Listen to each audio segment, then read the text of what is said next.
Moon trends நேயர்கள் அனைவருக்கும் வணக்கம். ஸோ ரீசெண்டாக பார்த்தீங்கன்னா இட்லிஸ்ட் திரைப்படத்தோட ஆடியோ லான்ச் ஃபங்க்ஷன் நடந்து முடிஞ்சிருக்குங்க. அண்ட் இந்த படத்தில் பார்த்தீங்கன்னா டைரக்டர் விக்ரமனோட பையனான விஜய் கனிஷ்கா பார்த்தீங்கன்னா ஹீரோவா அறிமுகமாகறாருங்க. ஸோ அதை தொடர்ந்து பார்த்தீங்கன்னா இந்த படத்தில் சரத்குமார் அப்படின்னு சொல்லிட்டு பல நட்சத்திரங்கள் நடிச்சிருக்காங்க. இந்த படத்தில் பார்த்தீங்கன்னா KS ரவிக்குமார் தாங்க ப்ரொடியூஸ் பண்றாரு. அது மட்டும் இல்லாமல் இந்த படத்தோட ஆடியோ லான்ச்ல பார்த்தீங்கன்னா நிறைய பிரபலங்கள் கலந்து கொண்டாங்க. நம்ம ஜீவா, ஜெயம் ரவி, மிஸ்கின், சரத்குமார் அப்படின்னு சொல்லிட்டு பல பிரபலங்கள் இந்த ஆடியோ லான்ச்ல கலந்து கொண்டிருக்காங்க. சோ அவங்க எல்லாரோட ஸ்பீச்சையும் பாத்தீங்கன்னா இந்த வீடியோ மூலமா நீங்க பார்த்து என்ஜாய் பண்ணுங்க.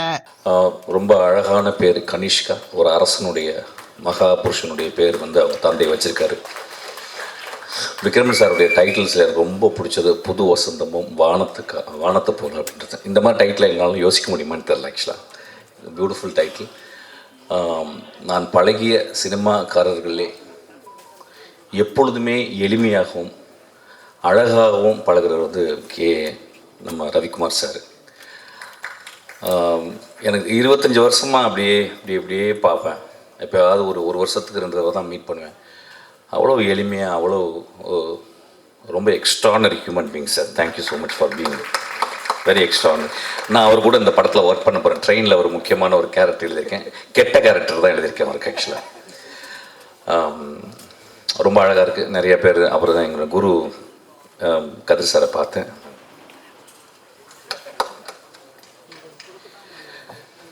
இங்கே பார்த்தீங்கன்னா நிறைய குருக்கள் இருக்காங்க.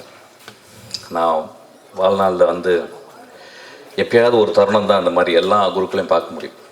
நான் ஒரு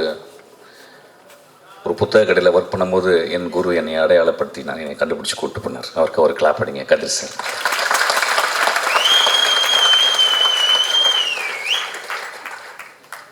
அவர் என்னை கூப்பிட்டு போகலன்னா இன்றைக்கி நான் அந்த மேடையில் இருந்திருக்க மாட்டேன். ஆக்சுவலாக அவர் வந்து அவர் குரு பாக்யராஜர் பற்றி எப்பயுமே சொல்லுவார். அவருக்கு ஒரு பெரிய கிளாப் அடிங்க.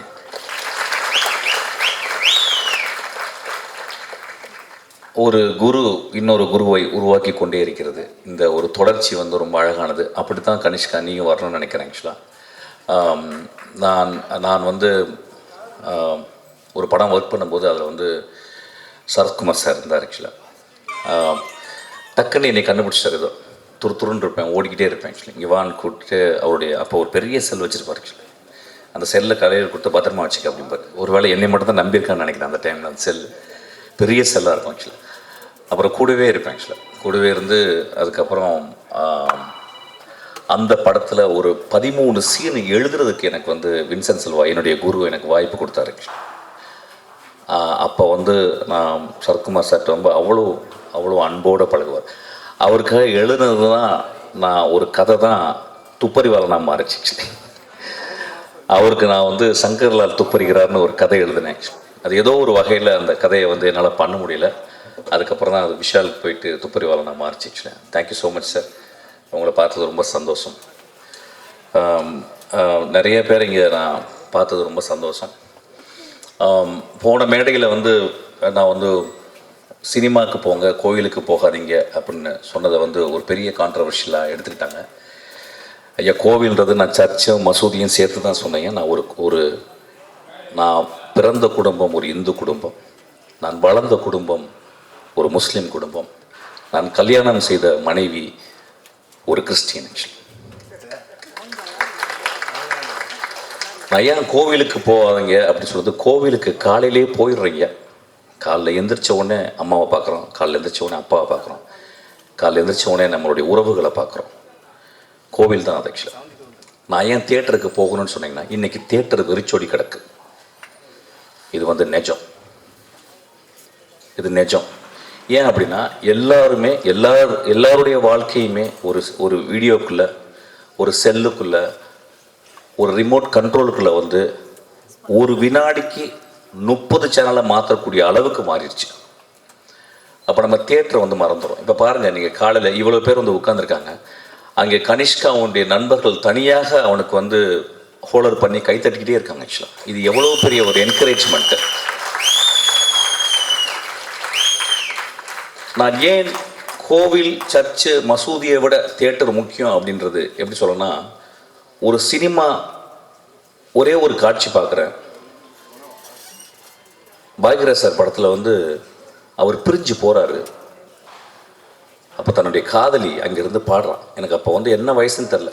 அந்த புதிய வார்ப்புகள் படத்தில் எனக்கு வந்து ஒரு 12 வயசு 13 வயசு இருக்கும். காதல்னால் என்னன்னு கூட தெரியாது. ஆனால் ஒரு காதலன் பிரிந்து போவதை பார்த்து அவள் மேலே ஒரு சாங் வருது. இந்த கிரேட் ஜீனியஸ் இளையராஜா அதை பண்ணியிருக்காரு, இதயம் போகுதுன்னு சொல்லிட்டு. அந்த பாட்டை கேட்கலன்னா நான் வந்து இன்றைக்கி இந்த மேடையில் இருந்திருக்க மாட்டேன்னு சொல்லி. கதிர் சார் படத்தில் வந்து ஒரு சீன் வரும். தன் காதலியை எவ்வளோ நேசிக்கிறான் நான் சொல்ல முடியாது. காதலை ஒரு பெரிய மனசுக்குள்ளே ஒரு பெரிய இருக்கும். சொன்னால் ஒரு வேளை நிராகரிச்சிருவாளோ அப்படின்னு சொல்லிட்டு அவள் உட்கார்ந்துருந்த அந்த சேரில் போயிட்டு அவள் எந்திரிச்சு போன மாதிரி உட்காருவான். காதலை மிக எளிமையாகவும் வலிமையாகவும் அழகாகவும் சொன்னவர் எங்கள் குரு. ஆக்சுவலி நான் ஏன் கோவிலுக்கு போகிறது, சர்ச்சுக்கு போகிறது, மசூதிக்கு போகிறத விட கோவிலுக்கு போகிறது, தியேட்டருக்கு போகணுன்னு சொல்கிறேன்னா, மகேந்திரன் ஒரு படத்தில் எழுதுகிறாரு, கடைசி காட்சியில் மோசமான மனிதன் வாழ்நாள் முழுவதும் மோசமாக இருந்து கொண்டே இருக்கிறான். அவன் கடைசி நாள் வந்து அந்த ஊரே அவனை நின்றுக்கிட்டு இருக்கு கொலை செய்யணும்னு. அந்த கொலைகாரன் சொல்கிறான், அந்த மோசமான மனிதன் சொல்கிறான், எனக்கு என் வாழ்க்கையில் எவ்வளவோ தப்பு பண்ணிட்டேன், எவ்வளவோ கஷ்டம் கொடுத்துட்டேன், ஆனால் ரொம்ப கஷ்டப்படுறது இன்றைக்கி ஒட்டுமொத்த ஊருக்காரனையும் நான் கெட்டவனை மாற்றிட்டேனேன்னு சொல்கிறான்.